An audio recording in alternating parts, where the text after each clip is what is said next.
नमस्कार, स्वागत है आप सभी का राज्यसभा टीवी के खास कार्यक्रम लोकतंत्र में।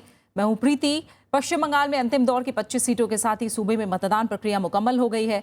आखिरी दौर में 84% से ज्यादा वोटिंग हुई। वहीं तमिलनाडु विधानसभा चुनाव के लिए एआईएडीएमके ने अपना घोषणा पत्र जारी कर दिया है। साथ ही आपको दिखाएंगे दक्षिणी राज्यों में किस अंदाज में हो रहा है चुनाव प्रचार। तो आइए शुरुआत करते हैं लोकतंत्र के आज के सफर की चुनाव से जुड़ी सुर्खियों के साथ।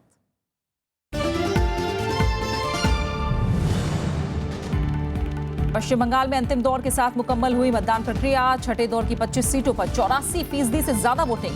19 मई को आएंगे नतीजे।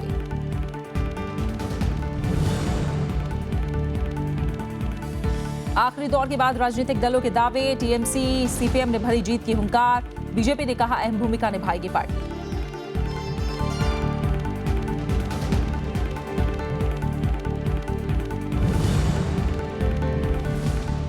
तमिलनाडु में एआईएडीएमके का घोषणा पत्र जारी। छात्रों को मुफ्त लैपटॉप और राशन कार्ड धारकों को मुफ्त मोबाइल के साथ कई वादे शुमार।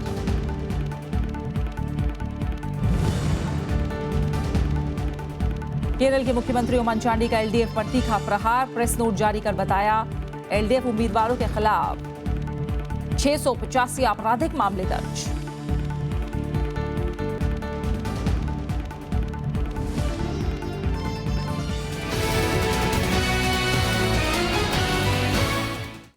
और सबसे पहले बात कर रहे हैं पश्चिम बंगाल की। आखिरी दौर के मतदान के साथ ही पश्चिम बंगाल में मतदान की प्रक्रिया पूरी हो गई है। आखिरी दौर में पूर्वी मिदनापुर और कूच बिहार की 25 सीटों पर 84% से ज्यादा वोटिंग हुई। सीमा समझौते के बाद बांग्लादेश से आकर भारतीय नागरिक बने करीब 10,000 लोगों ने भी पहली बार वोट डाले। गुरुवार को कूच बिहार और पूर्वी मेदिनीपुर की 25 सीट पर वोटिंग के साथ राज्य में मतदान प्रक्रिया मुकम्मल हो गई। छठे और आखिरी दौर के लिए 84% से ज्यादा वोटिंग दर्ज की गई। बड़े बूढ़ों के साथ नौजवानों और महिलाओं ने बड़ी संख्या में अपने मताधिकार का इस्तेमाल किया। कूच बिहार के दिनहटा सीट पर 103 साल के असगर अली भी वोट डालने आए। भारत बांग्लादेश सीमा समझौते के बाद असगर अली उन 10,000 मतदाताओं में से एक हैं जो पहली बार भारत में मतदान कर रहे हैं। In 41 number of polling stations, about 9,400 number of voters who became the citizen of India first time last year in August had become the voters also. It was a very historic moment, and I would like to share with you that one gentleman by name Asghar Ali, he is 103-year-old. He voted in one of the polling station इन चित्ता महल assembly constituency. इस दौर में 18 महिलाओं समेत कुल 170 उम्मीदवारों की किस्मत दांव पर है। पिछले दौर की हिंसा को देखते हुए चुनाव आयोग ने इस बार सुरक्षा के तगड़े इंतजाम किए। चुनाव आयोग ने मतदाताओं की सुविधा के लिए 6,774 मतदान केंद्र बनाए, जबकि इन केंद्रों पर 7,790 ईवीएम लगाई गईं। पंचानन मिश्रा के साथ ब्यूरो रिपोर्ट, राज्यसभा टीवी। पश्चिम बंगाल में विधानसभा चुनाव संपन्न होने के साथ ही केंद्रीय सुरक्षा बलों का अब राज्य से प्रस्थान करना शुरू हो जाएगा। अंतिम दौर के लिए कूच बिहार और पूर्वी मेदिनीपुर में तैनात सुरक्षा बलों की 361 कंपनियां अब दूसरे चुनावी राज्यों का रुख करेंगी। हालांकि 78 कंपनियों को फिलहाल पश्चिम बंगाल में ही रोका गया है, जो वोटों की गिनती तक चुनावी पेटियों की सुरक्षा में स्ट्रांग रूम्स के बाहर तैनात रहेंगी। हालांकि चुनाव के बाद हिंसा की आशंका के तहत राज्य पुलिस ने अतिरिक्त पुलिस बल संवेदनशील इलाकों में तैनात कर दिया है। पश्चिम बंगाल में गुरुवार को सभी चरणों का मतदान संपन्न हो गया है। अंतिम दौर की वोटिंग के बाद सभी राजनीतिक दल जीत के दावे करते दिखे। सत्ताधारी तृणमूल कांग्रेस के महासचिव पार्थ चैटर्जी ने जहां ममता बनर्जी के बहुमत से दोबारा मुख्यमंत्री बनने का दावा किया, तो वहीं सीपीएम नेता सूर्यकांत मिश्रा ने एक प्रेस कॉन्फ्रेंस कर कांग्रेस और सीपीएम के गठबंधन की जीत की बात कही। तीसरी तरफ बीजेपी नेता प्रताप बनर्जी ने भी गुरुवार को एक प्रेस कॉन्फ्रेंस करके बताया कि बीजेपी चुनाव में एक अहम भूमिका निभाएगी और अगर त्रिशंकु विधानसभा के आसार बनते हैं तो बीजेपी किसी भी दल को समर्थन नहीं देगी। कूच बिहार जिले में चुनाव आयोग के निर्देश पर 2 तृणमूल कांग्रेस उम्मीदवारों के खिलाफ एफआईआर दर्ज की गई है। नाथबारी के टीएमसी उम्मीदवार रविन्द्रनाथ घोष बूथ पर ईवीएम के पास चले गए। चुनाव आयोग के मुताबिक इससे मतदान की गोपनीयता भंग हुई। वहीं दिनहाटा के टीएमसी उम्मीदवार उद्यान गुहा पर भी चुनाव आयोग ने एफआईआर दर्ज की है। गुहा पर भी ईवीएम के पास जाने के आरोप हैं। साथ ही आयोग का मानना है कि गुहा ने पुलिस अधिकारियों को ड्यूटी निभाने में भी रुकावट डाली। और कोलकाता से पंचानन मिश्रा हमारे साथ जुड़े हैं, हम उनका रुख करते हैं। पंचानन, पहले तो हम ये जानना चाहेंगे, अब मतदान कल पूरा हो गया है, किस तरह के कयास लगते हैं अब राज्य के अंदर दिखाई दे रहे हैं आपको?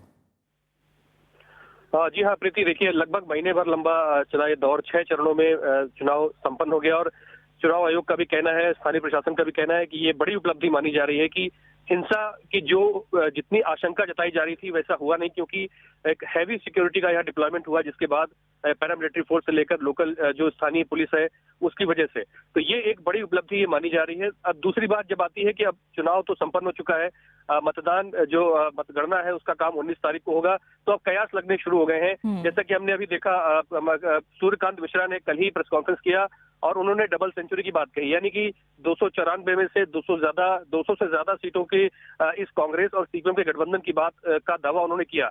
तो वहीं तृणमूल कांग्रेस ने भी साफ कहा है कि ममता बनर्जी का जादू भी बरकरार है, लोग जो है उनको वोट देने, उन्होंने उनको वोट दिया है और वो सरकार बनाएंगे। तो वहीं बीजेपी ने कहा है कि वो जरूर किंग मेकर की भूमिका में आएंगे। तो एक बहुत ही दिलचस्प परिणाम यहाँ देखने को मिल सकता है और आप राजनीतिक में कुछ कभी भी स्थायी नहीं होता, आप ये समझ सकती हैं। तो अलाइनमेंट की जो बात है, बीजेपी ने कहा है कि हम किसी को समर्थन नहीं देंगे, इस पे देखना होगा कि आगे नतीजे क्या रहते हैं, क्योंकि हमने इसकी छवि दिल्ली में देखी, अगस्ता वेस्टलैंड मामले में तृणमूल कांग्रेस ने उसको उठाया और वो कांग्रेस के खिलाफ जाकर, तो कहीं ना कहीं ये एक अलाइनमेंट का संकेत यहाँ कोलकाता में माना जा रहा है। तो कुछ कह नहीं सकते हम, हमारा ये कहना नहीं है कि कोई अलायंस ऐसा बन सकता है, लेकिन हाँ ये है कि संभावनाओं से इनकार नहीं किया सकता, क्योंकि बीजेपी को लगता है कि वो यहाँ पर कुछ गेन जरूर कर सकती है। यानी कोई भी दल, बिल्कुल कोई भी दल निराश नहीं नजर आ रहा है, उम्मीदें सबकी बरकरार हैं। अब 19 मई को देखना होगा किस तरह के नतीजे सामने आते हैं। जनता ने अपना वोट दे दिया है। फिलहाल पंचानन, बहुत बहुत शुक्रिया आपका हमारे साथ जुड़ने के लिए, इस तमाम जानकारी के लिए। और पश्चिम बंगाल के बाद अब बात तमिलनाडु की।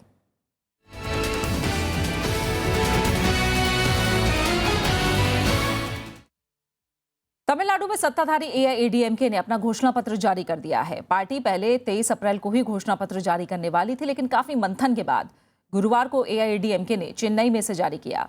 घोषणा पत्र में किसानों के लिए कर्ज माफी, खुदरा बाजार में शून्य विदेशी निवेश, 10वीं और 12वीं के छात्रों को मुफ्त लैपटॉप, राशन कार्ड धारकों को मुफ्त मोबाइल, प्रसव के लिए 18,000 रुपए की सहायता, 2 महीनों पर 100 यूनिट मुफ्त बिजली, मछुआरों के लिए 5,000 रुपए की सहायता, स्कूटी खरीदने पर महिलाओं को 50% सब्सिडी, स्थानीय देवी देवताओं के मंदिर के लिए 1 लाख रुपए, शिक्षा कर्ज माफी करने समेत सार्वजनिक जगहों पर मुफ्त वाईफाई का वादा अहम है।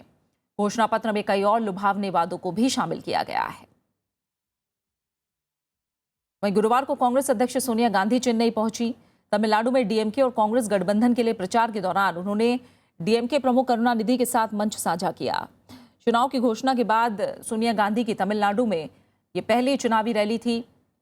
तमिलनाडु में कांग्रेस और डीएमके मिलकर चुनाव लड़ रही हैं, लिहाजा चेन्नई में सोनिया गांधी ने सत्ताधारी एआईएडीएमके पर जमकर निशाना साधा।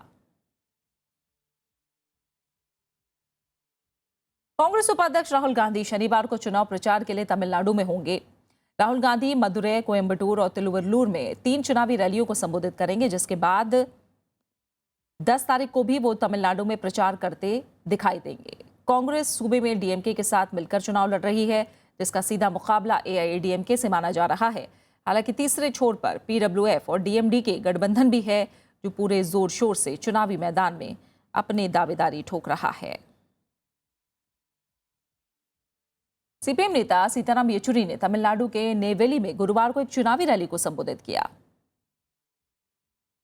एआईएडीएमके और डीएमके पर तीखा प्रहार करते हुए उन्होंने कहा कि तमिलनाडु पिछले 50 साल से भ्रष्टाचार की जंजीरों में जकड़ा हुआ है। येचुरी का कहना था कि पीडब्ल्यूएफ ही सूबे को भ्रष्टाचार से मुक्त करा सकती है और ऐसा तभी हो सकता है जब वो सत्ता में आएगा। सीताराम येचुरी ने राज्य सरकार पर आरोप लगाया कि वो युवाओं के लिए नौकरियों के अवसर बनाने में नाकाम साबित हुई है, जिसका नतीजा है कि सूबे में 1 करोड़ 30 लाख युवा बेरोजगार हैं। एमडीएमके, सीपीआई, सीपीएम और वीसीके से बना पीडब्ल्यूएफ इस बार डीएमडीके और तमिल मनीला कांग्रेस के साथ मिलकर चुनाव लड़ रहा है।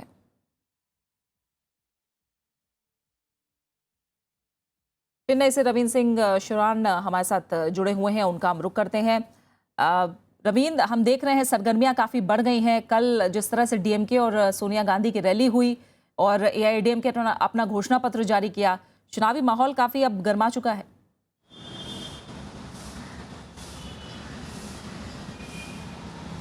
जी देखिए, सबको इंतजार था कि कब एआईएडीएमके अपना घोषणा पत्र लेके आता है, क्योंकि एआईएडीएमके का जो पिछली बार 2011 विधानसभा चुनाव का घोषणा पत्र था, उसके बाद पूरी तस्वीर बदल गई थी पूरे चुनाव की। इस बार भी वही हाल हुआ है। उन्होंने बहुत सारी फ्रीबीज लेके आई हैं, जो है मॉपेड दी जाएंगी महिलाओं को 50% सब्सिडी के साथ, सब लोगों को जो राशन कार्ड होल्डर हैं उनको दिया जाएगा मोबाइल फ़ोन और लैपटॉप की सुविधा, इंटरनेट की, बेरोजगारी भत्ता बढ़ा दिया जाएगा, इंफ्रास्ट्रक्चर डेवलपमेंट करने की बात कर रही हैं। इसके अलावा जो किसानों को ऋण दिया गया है उसकी माफ़ी की जाएगी और आने वाले 5 साल तक बिना किसी इंटरेस्ट के लोन दिया जाएगा। इस तरह की फ्रीबीज जो हैं वो सब लोग इंतजार कर रहे थे कब एआईएडीएमके का घोषणा पत्र आएगा। और असलियत में अब जो है, जब घोषणा पत्र आ गया है तो चुनावी सरगर्मियां अब बहुत तेज़ हो गई हैं। कल जो रैली के संबोधित करते हुए सोनिया गांधी ने अटैक किया कि जो केंद्र की मोदी सरकार है वो ठीक तरीके से काम नहीं कर पा रही है, और जो जयललिता की सरकार है वो फ्लड्स के वक्त में खास तौर पर बिल्कुल भी फेल हो गई थी और जनता को किसी तरह की सहायता नहीं पहुंचा पाई थी। इसके अलावा जो तीसरा गठबंधन है डीएमडीके और पीडब्ल्यूएफ, वो अपने प्रेजेंस शो करने के लिए लगातार क्षेत्र में दौरा कर रहे हैं, रैलियां कर रहे हैं और उन मुद्दों को उठा रहे हैं जिनको अभी तक जो डीएमके और एआईएडीएमके, जिनका की रूट द्रविडियन मूवमेंट से आता है, वो लोग उनको टच नहीं कर पाए हैं। इन सब के बीच में आज प्रधानमंत्री नरेंद्र मोदी जो है वो एक रैली को संबोधित करेंगे चेन्नई में। कल जो है कांग्रेस उपाध्यक्ष राहुल गांधी का दौरा है। इसके अलावा दूसरी दलों के तमाम बड़े नेता, जिनमें करुणानिधि शामिल है और अन्ना द्रमुक की अध्यक्ष जयललिता हैं, वो लगातार हर क्षेत्र में दौरा कर रही हैं और अपनी बात जनता तक पहुंचाने की कोशिश कर रही हैं। लेकिन यहाँ पर जो मूलभूत सुविधाओं की समस्या है, अगर इंटीरियर इलाकों में जाएं, शहरों में जो भारी भीड़ हो गई है, अनएम्प्लॉयमेंट की समस्या है और क्वालिटी ऑफ एजुकेशन है, उसकी बड़ी भारी दिक्कत है, जिसकी वजह से लोग अभी तक इस बात का फैसला नहीं कर पाए हैं कि किस पक्ष में ज्यादा मतदान किया जाए। क्योंकि जितने भी राजनीतिक दल हैं वो अधिकतर इसी बात की कोशिश करते हैं कि किस तरीके से फ्रीबीज बांटी जाए, यही बातें रोजगार को लेकर, भ्रष्टाचार को लेकर बहुत बड़ा मुद्दा है, क्योंकि कोस्ट लाइन, यही बातें सीताराम येचुरी ने भी उठाई हैं। पीडब्ल्यूएफ कितनी मजबूती से आगे बढ़ता दिखाई दे रहा है, कितनी दस्तक दे पाएगा?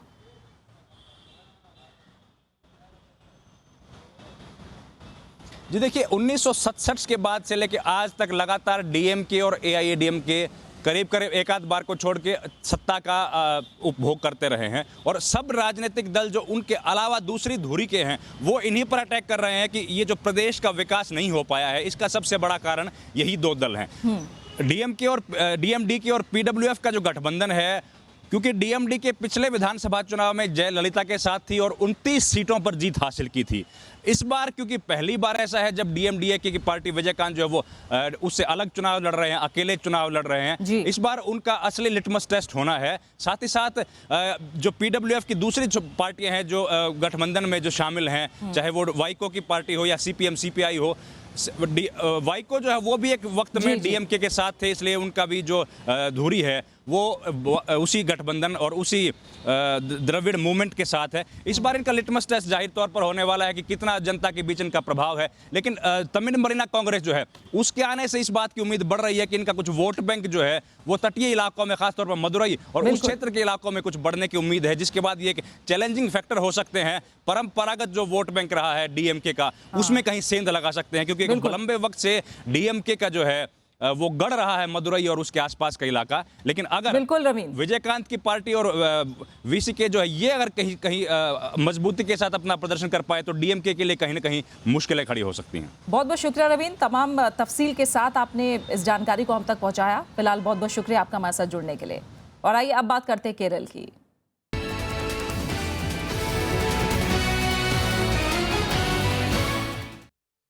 केरल के मुख्यमंत्री ओमन चांडी ने एलडीएफ को आड़े हाथों लिया। उन्होंने तिरुवनंतपुरम में एक प्रेस नोट जारी किया जिसमें कहा गया कि एलडीएफ उम्मीदवारों के खिलाफ कुल 685 मामले दर्ज हैं, जिसमें 617 मामले सीपीएम उम्मीदवारों के खिलाफ हैं। चांडी का ये कटाक्ष अच्युतानंदन के उन आरोपों के बाद आया जिसमें उन्होंने चांडी के खिलाफ आपराधिक मामलों की बात कही थी।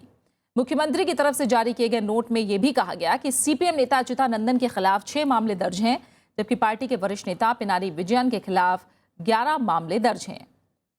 जबकि पत्रकार से राजनेता बने सीपीएम उम्मीदवार एमवी निकेश कुमार के खिलाफ 57 मामले दर्ज हैं। नोट में यह भी बताया गया कि बीजेपी उम्मीदवारों के खिलाफ 152 मामले दर्ज हैं, जबकि यूडीएफ उम्मीदवारों के खिलाफ कुल 106 मामले हैं। चांडी ने प्रेस नोट में लिखा कि उनके खिलाफ कोई भी मामला दर्ज नहीं है।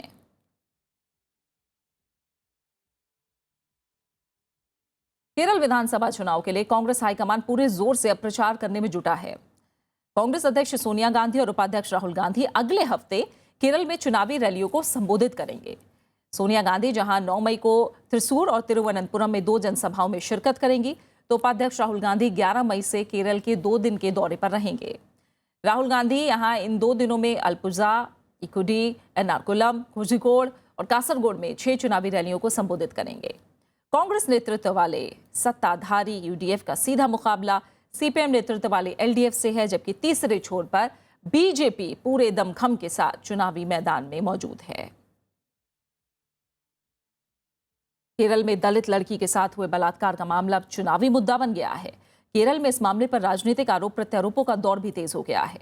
दिल्ली में बीजेपी का एक शिष्टमंडल जहां पूरे मामले को लेकर चुनाव आयोग से भी मिला।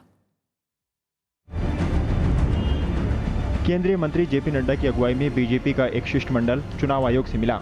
28 अप्रैल को एर्नाकुलम में एक दलित लड़की से बलात्कार के मुद्दे पर बीजेपी ने आयोग से बातचीत की। बीजेपी का कहना है कि केरल में कानून व्यवस्था चरमरा गई है, लिहाजा चुनाव आयोग को जल्द से जल्द हस्तक्षेप करना चाहिए। पार्टी ने केरल प्रशासन पर सरकार के साथ मिलकर काम करने का आरोप लगाया और चुनाव आयोग से मांग की कि लोगों में विश्वास बहाली के लिए ज्यादा से ज्यादा अर्धसैनिक बलों को केरल में उतारा जाए। हमने कहा कि इलेक्शन का समय है, इसलिए इलेक्शन कमीशन को पैरामिलिट्री फोर्सेस की तैनाती करनी चाहिए और फ्री एंड फेयर इलेक्शन के लिए तुरंत वहां पैरामिलिट्री फोर्सेस एक्सरसाइज शुरू करें, ताकि लोगों में कॉन्फिडेंस डेवलप हो सके और लोगों के कॉन्फिडेंस के माध्यम से हमारी दलित महिलाएं भी आगे बढ़कर के वोट में अपने आप को शामिल कर सके। दूसरी तरफ केरल में इस घटना के बाद सरकार विपक्ष के निशाने पर है। सीपीएम का आरोप है कि यूडीएफ सरकार ने घटना को दबाने की कोशिश की। हालांकि केरल सरकार और कांग्रेस ने इस घटना पर हो रही राजनीति पर चिंता जाहिर की। It is absolutely gruesome what has happened there, and unfortunately it is being politicized. I don't want her to become the double victim of cross politics. I think we should encourage the state government to take stringent measures and strong punishment. Kerala सरकार पीड़िता के परिवार को 10 लाख रुपए और बहन को सरकारी नौकरी देने का ऐलान कर चुकी है। Bureau report, Rajya Sabha TV. और तिरुवनंतपुरम से अखिलेश सुमन हमारे संवाददाता हमारे साथ जुड़े, उनका रुख करेंगे। अखिलेश, दलित युवती के साथ बलात्कार की घटना जाहिर तौर पर एक बड़ा चुनावी मुद्दा बनता दिख रहा है और सरकार, राज्य सरकार इस पर बैकफुट में आती दिख रही है। जाहिर तौर पर विपक्ष इसे दलितों और महिलाओं की सुरक्षा से जोड़कर मुद्दा बना रहा है।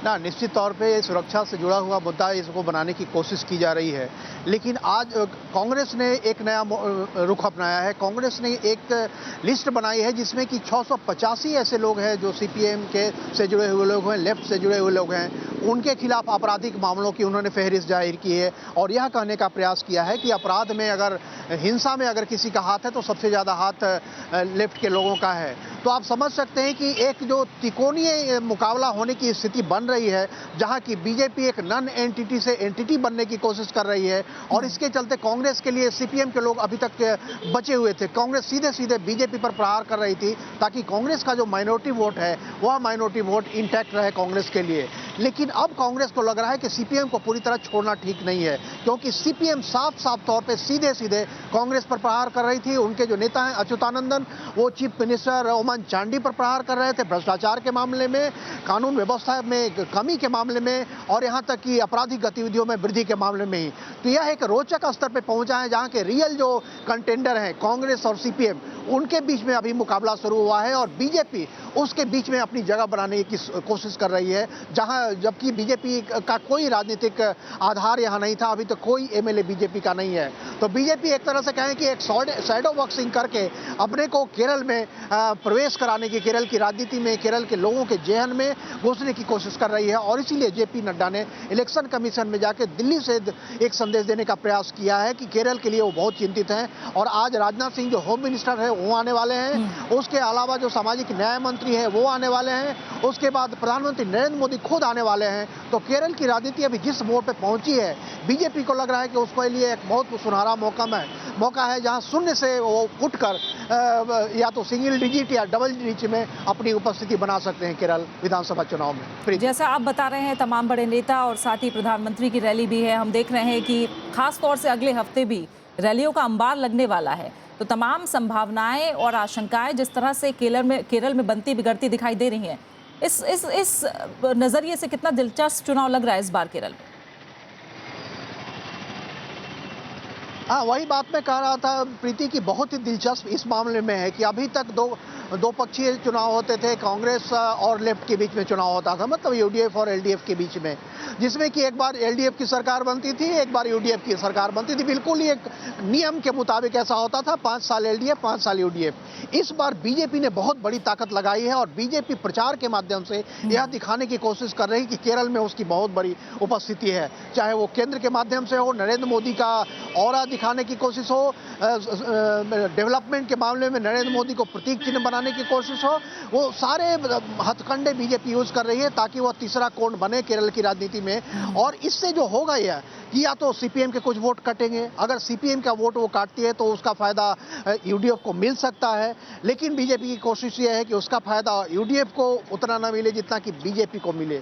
यूडीएफ इस मामले में पूरी तरह प्रहार बीजेपी पर अभी तक कर रही थी, लग रहा था कि बीजेपी पर प्रहार करेंगे तो उनका जो अल्पसंख्यक वोट है वो अक्षुण्ण रहेगा, लेकिन अब सीपीएम इस मामले में अच्युतानंदन सीधे तौर पे यूडीएफ पर ही प्रहार कर रहे थे। तो यह बहुत ही रोचक स्थिति है जिसमें अब तीनों पक्ष सच्चाई को समझने लगे हैं और खास तौर पे बीजेपी अपनी उपस्थिति बनाने की पुरजोर कोशिश कर रही है। हाँ, यानी डिफेंसिव मोड से अटैकिंग मोड में भी अब आया जा रहा है तमाम आरोपों को लेकर। बहुत बहुत शुक्रिया फिलहाल आपका अखिलेश, हमारे साथ जुड़ने के लिए, इस तमाम जानकारी को हम तक पहुंचाने के लिए। और आइए आखिर में बात करते हैं पुदुचेरी की।